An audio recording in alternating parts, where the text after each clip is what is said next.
Most people think they know how the Vietnam War started. A small Southeast Asian nation caught in the middle of the Cold War, communists in the north, democracy in the south, and America stepping in to stop the dominoes from falling. It's a clean story, a superpower against a spreading ideology, and it's the version taught in most classrooms, repeated in most documentaries, and echoed in nearly every casual conversation about the 60s. But here's the problem. Almost every part of that story is either incomplete, misleading, or flat out wrong. Now, I'm not saying communism wasn't part of it. It was, and it mattered. But the version most of us have been taught, the one where America simply arrived to defend a free nation from foreign invaders, that version is a myth built on selective memory, Cold War propaganda, and decades of political convenience.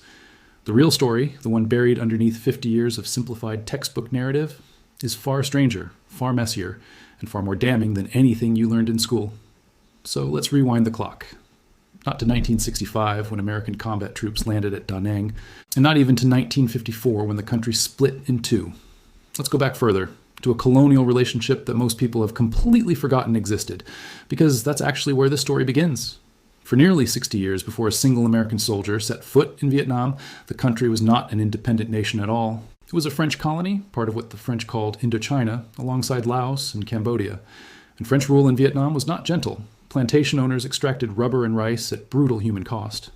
Vietnamese peasants worked under conditions that colonial administrators themselves sometimes described as barely distinguishable from slavery. Political dissent was crushed. Newspapers were censored. Nationalist leaders who dared organize against French rule were imprisoned or executed. By the early 20th century, an entire generation of young Vietnamese intellectuals had grown up watching their country's resources shipped to Paris, while their own people starved during famines that colonial administrators did shockingly little to prevent. One of those young men happened to travel to France itself in the years following World War I. He worked odd jobs in London and Paris. He read Marx.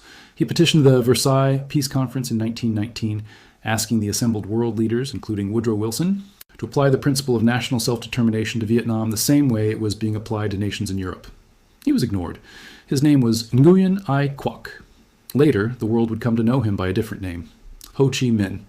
Here's what almost nobody remembers about Ho Chi Minh, and it's the detail that breaks the entire simplified narrative wide open.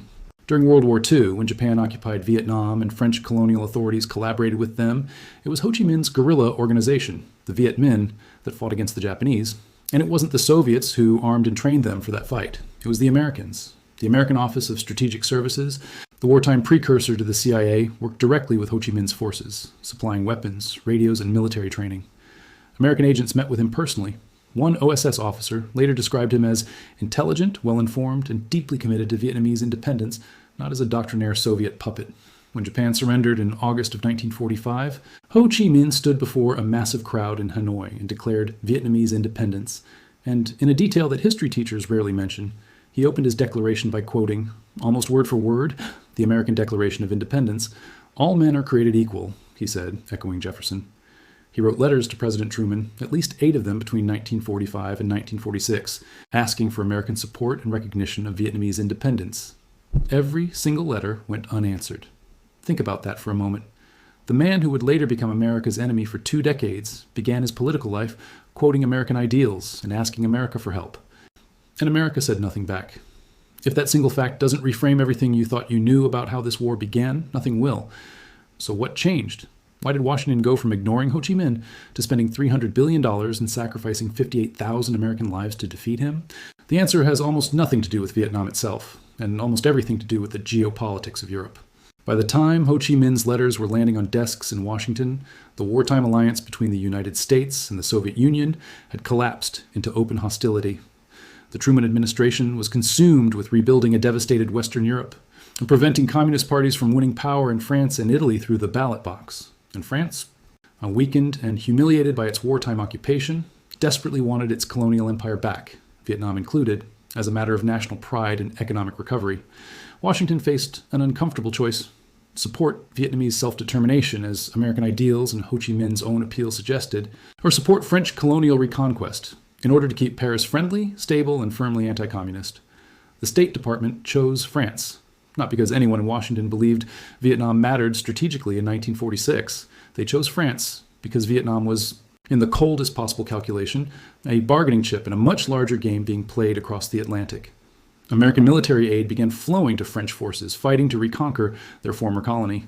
By the early 1950s, the United States was quietly financing roughly 80% of France's war effort in Indochina. Most Americans at the time had no idea their tax dollars were funding a European empire's attempt to crush an independence movement, one that had, only a few years earlier, been an American wartime ally. Now here's where the story takes its first truly dramatic turn, the moment that most textbooks compress into a single, throwaway sentence despite it being one of the most consequential military defeats of the 20th century. In the spring of 1954, French forces dug into a remote valley called Dien, attempting to lure Viet Minh forces into a conventional battle they believed they could win with superior firepower and air support. It was, by any measure, a catastrophic miscalculation. Viet Minh commander Vo Nguyen Giap, largely self-taught in military strategy, had his soldiers disassemble heavy artillery pieces, carry them by hand and bicycle through dense jungle terrain the French considered impassable, and reassemble them on the surrounding hillsides overlooking the French garrison. For nearly 2 months, French forces found themselves trapped in a valley, pounded from above by an enemy they had assumed could never move artillery into position. On May 7, 1954, the French garrison surrendered. It was one of the most complete defeats a Western colonial power had ever suffered against what it considered a rural insurgent force. And it effectively ended nearly a century of French rule in Indochina. Eisenhower, watching from Washington, faced a decision. Some of his advisors, including Vice President Richard Nixon, actually floated the idea of American airstrikes, potentially even nuclear weapons, to save the besieged French garrison. Eisenhower declined. But the defeat at Dien Bien Phu did something far more consequential than any single battle outcome typically does. It convinced an entire generation of American policymakers that communism was advancing in Asia with unstoppable momentum. And that lesson, drawn from a war America hadn't even directly fought yet, would shape the next 20 years of decision-making in Washington. If you're starting to notice a pattern here, where every major decision seems to be driven less by what was actually happening on the ground in Vietnam, and more by what policymakers in Washington and Paris feared was happening elsewhere in the world, you're beginning to understand something most conventional histories never quite managed to explain clearly. Stick around, because the next part of the story, involving a peace agreement that was never actually implemented, is where things get genuinely infuriating. Following the French defeat, international negotiators gathered in Geneva in the summer of 1954 to settle the fate of Indochina. The resulting Geneva Accords temporarily divided Vietnam at the 17th parallel, with Ho Chi Minh's forces controlling the north and a French-backed government controlling the south. But this partition, and this is a detail conveniently dropped from most simplified accounts, was explicitly described as temporary. The Accords called for nationwide elections to be held in 1956, elections that would reunify the country under a single government chosen by the Vietnamese people themselves. This was not some radical demand. It was the entire premise of the settlement. The United States did not sign the Geneva Accords, though it verbally pledged not to disrupt them. And then, disrupt them is exactly what happened. President Eisenhower himself wrote candidly in his own memoirs that had elections been held, as the Geneva Accords stipulated, possibly 80% of the population would have voted for Ho Chi Minh rather than the alternative, the unpopular Emperor Bao Dai. Read that again. The American president privately acknowledged that a free and fair election, the very kind of democratic process the United States claimed to be defending in Vietnam, would likely have delivered victory to the communist leader America was determined to stop. So Washington quietly threw its support behind canceling those elections entirely. South Vietnam's new prime minister, a devout Catholic named Ngo Dinh Diem, backed by the CIA and American diplomatic pressure, refused to hold the promised 1956 vote, and instead consolidated his own power through a rigged referendum against the very emperor who had appointed him. In some districts of that referendum, Diem somehow received more votes than there were registered voters. The war that Americans would later be told was about defending democracy in South Vietnam began, in its very foundational moment, with the cancellation of the one democratic process that might have ended the conflict before it truly started. That is not a footnote. That is the origin point. Diem's government, once installed, turned out to be deeply repressive in its own right. He favored Vietnam's Catholic minority, a legacy of French colonial conversion efforts, while the majority of the population remained Buddhist. He jailed and tortured political opponents, including many who had no communist affiliation whatsoever, simply for criticizing his regime. Land reform, something the rural peasantry desperately needed after decades of colonial exploitation, was implemented so poorly and so corruptly that it often ended up benefiting the same landlord class that had oppressed peasants under French rule. By 1963, Buddhist monks were setting themselves on fire in the streets of Saigon in protest. Images that shocked the entire world and that even Diem's own American backers struggled to explain away. Washington's solution to a leader they had spent nearly a decade propping up was, in the end, almost unbelievably Seneca L. In November of 1963, with tacit approval from the Kennedy administration, South Vietnamese generals staged a coup and assassinated Diem. The United States, having installed him specifically because he seemed like a reliable anti-communist alternative to Ho Chi Minh, ultimately concluded he had become such a political liability that his removal and his death was an acceptable outcome.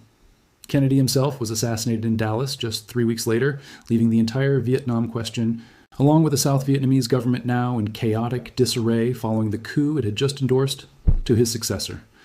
Now we arrive at the event that most textbooks treat as the actual beginning of American involvement, when in reality it was simply the trigger that allowed a war Washington had already been quietly building toward for 2 decades to become fully public. In August of 1964, the Johnson administration announced that North Vietnamese torpedo boats had attacked American destroyers in the Gulf of Tonkin, not once but twice, in what appeared to be an unprovoked act of aggression. Congress responded almost immediately, passing the Gulf of Tonkin Resolution with only 2 dissenting votes, granting Johnson sweeping authority to escalate American military action without a formal declaration of war. It became the legal foundation for everything that followed: the full-scale deployment of combat troops, the bombing campaigns, the entire war machine. Here's the detail that should genuinely disturb you.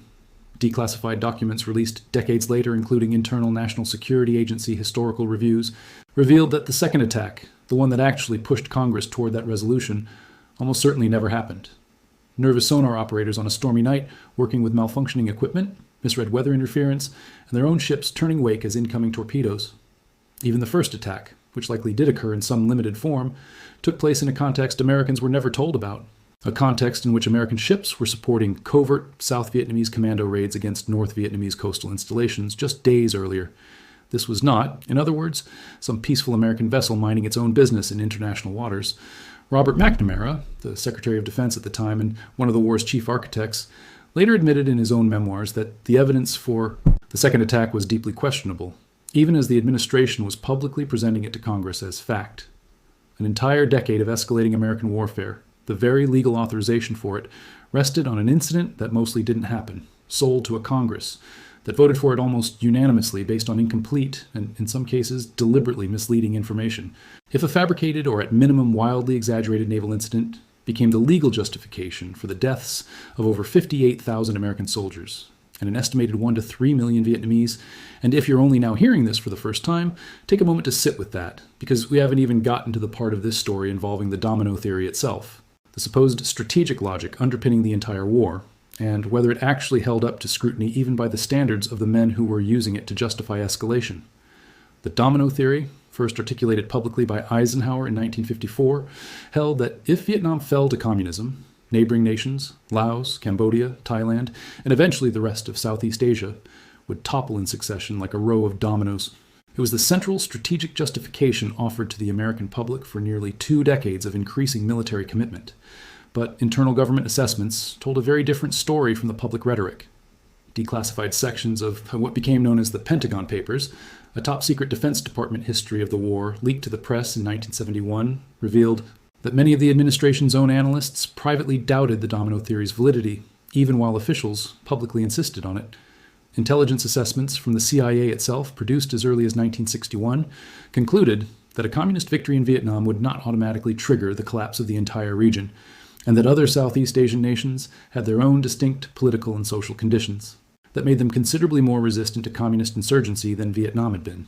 In other words, the very intelligence agencies whose job it was to assess this threat were quietly telling policymakers that the public justification for the war rested on shakier ground than officials were willing to admit. The Pentagon Papers also revealed something perhaps even more damning, that a significant portion of the war, particularly during the Johnson years, was waged less to achieve any realistic military victory and more to avoid the domestic political humiliation of appearing to lose to communism.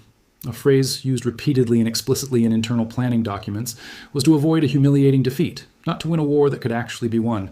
Defense Secretary McNamara himself privately concluded, as early as 1966 and 1967, that the war was likely unwinnable through the strategy being pursued, even as he continued publicly requesting more troops and presenting optimistic assessments to Congress and the American press.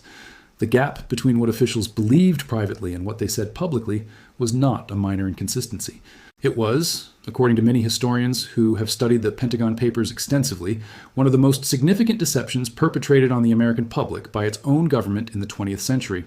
By early 1965, with the Gulf of Tonkin resolution providing all the legal cover Johnson believed he needed, the character of American involvement changed completely. What had been a limited advisory mission, a few thousand American personnel training and equipping South Vietnamese forces, exploded almost overnight into a full-scale ground war. Operation Rolling Thunder began in March of 1965, a sustained bombing campaign against North Vietnam that would eventually drop more explosive tonnage than the United States had used in the entire Pacific theater during World War II. The 1st American combat troops, 2 battalions of Marines, waded ashore at Da Nang that same month, ostensibly to guard an airbase. Within 3 years, American troop levels in Vietnam would climb past 500,000. And here is something worth sitting with for a moment, because it rarely makes it into the popular narrative either. Many of the generals actually running the war on the ground privately understood something. The architects back in Washington did not seem to grasp that the war they were fighting bore almost no resemblance to the conventional battles their training had prepared them for. There were no front lines to hold, no capital city to capture that would end the fighting, no decisive battlefield victory available in the way there had been in Korea or in the great wars of the earlier 20th century. Search and destroy missions, body counts used as the primary metric of progress, entire villages relocated or destroyed in strategic hamlet programs meant to separate the population from Viet Cong influence. All of it reflected a military strategy struggling to apply conventional thinking to a fundamentally unconventional insurgency rooted in decades of anti-colonial resentment. The body count metric in particular became one of the war's most morally corrosive legacies, incentivizing commanders up and down the chain to inflate figures, sometimes counting civilian casualties as enemy kills simply to demonstrate progress to superiors who themselves were under enormous pressure to show Washington that the strategy was working. This is one more example of a pattern you've now seen repeated throughout this entire story. A public narrative of steady progress running directly alongside a private reality that told a much more troubling story and a chain of individuals up that hierarchy, from platoon commanders to the Oval Office itself, each one incentivized not to be the person who finally said the truth out loud. There's one more dimension to this story worth sitting with before we wrap up, and it's the question of what all of this tells us about how wars actually begin in the modern world. Because the pattern that unfolds across Vietnam's origin story ignored diplomatic overtures, decisions driven more by fear of appearing weak than by clear strategic logic, intelligence assessments quietly contradicting public statements, and a legislative body voting for massive military authority based on incomplete or actively misleading information is not unique to the 1960s. It is a pattern that recurs, in different forms, across many of the conflicts that followed. And understanding how thoroughly manufactured consent and institutional momentum can substitute for sound strategic reasoning is arguably the single most important lesson buried inside this entire 80-year story, far more important than any specific battle or bombing campaign. The Vietnam War is often remembered today primarily through its images: the burning monk, the girl running from a napalm strike, the desperate helicopter evacuation from the rooftop of the American embassy in Saigon in 1975. Those images matter, and they capture something true about the war's human cost. But the origins of the war, the quiet diplomatic cables, the canceled elections, the sonar operators misreading a storm, the intelligence reports filed away and ignored, rarely make it into the popular telling at all, even though they explain far more about why 58,000 American names ended up etched into a black granite wall in Washington than any single photograph ever could. This brings us to the deeper structural misconception running through almost every popular account of how this war began: the idea that Vietnam was, at its core, a Cold War proxy conflict between global communism and the free world. That framing is not entirely wrong. The Soviet Union and China did supply significant material support to North Vietnam, and ideology genuinely mattered to many of the war's participants. But for the Vietnamese themselves, the overwhelming majority of whom had spent generations under French colonial rule, the war looked considerably less like an ideological crusade and considerably more like the latest chapter in a decades-long fight for national independence against foreign occupation, a fight that had simply changed which foreign power it was directed against. Ho Chi Minh was, without question, a committed communist, but historians who have studied his personal writings and the accounts of those who worked alongside him consistently note that Vietnamese nationalism, the desire to expel foreign powers and unify the country under Vietnamese rule, motivated him and millions of his followers at least as powerfully as Marxist theory did, arguably more so. American policymakers, viewing the conflict almost entirely through the binary lens of the global Cold War, consistently underestimated how much of the fighting spirit on the other side was rooted not in loyalty to Moscow or Beijing, but in a very old and very local resentment of foreign armies occupying Vietnamese soil, a resentment the Vietnamese had already directed at China for 1,000 years, at France for nearly a century, and at Japan during the war, before it was ever redirected at the United States. So what does this all add up to? What do most popular accounts of the origins of the Vietnam War actually get wrong?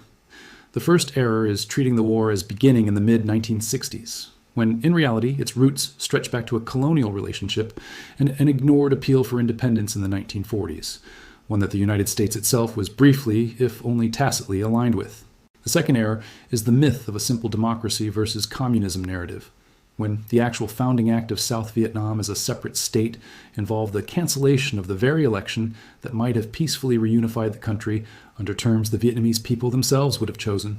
The third error is treating the Gulf of Tonkin incident as a clear provocation justifying escalation, when substantial historical evidence suggests the pivotal second attack likely never occurred at all. The fourth error is accepting the domino theory as a settled strategic consensus, when internal government assessments reveal significant skepticism even among the officials publicly promoting it. And the fifth, perhaps most important error, is viewing the conflict primarily through the lens of global communism rather than recognizing it, at least from the Vietnamese perspective, as the latest and bloodiest chapter of a much older struggle for national self-determination against foreign occupation.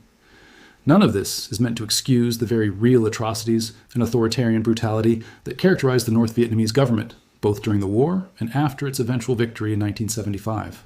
History rarely offers a side that is purely virtuous, but understanding how this war actually began, not through some inevitable ideological collision, but through a specific sequence of colonial entanglements, ignored diplomatic appeals, canceled elections, a fabricated naval incident, and a strategic theory that many of its own architects privately doubted, changes how we should think about the decisions that led 58,000 American families and millions of Vietnamese families into unimaginable grief. The tragedy of Vietnam was not that the war happened. Wars, tragically, happen throughout human history for all kinds of reasons. The deeper tragedy is that so much of it rested on choices that were neither inevitable nor unavoidable. Choices made by a relatively small number of policymakers who often knew, even as they made them, that the public justification being offered did not entirely match the private reality. If you found this deep dive valuable, consider subscribing, because there is so much more buried underneath the simplified version of history most of us were taught, and I intend to keep digging it up.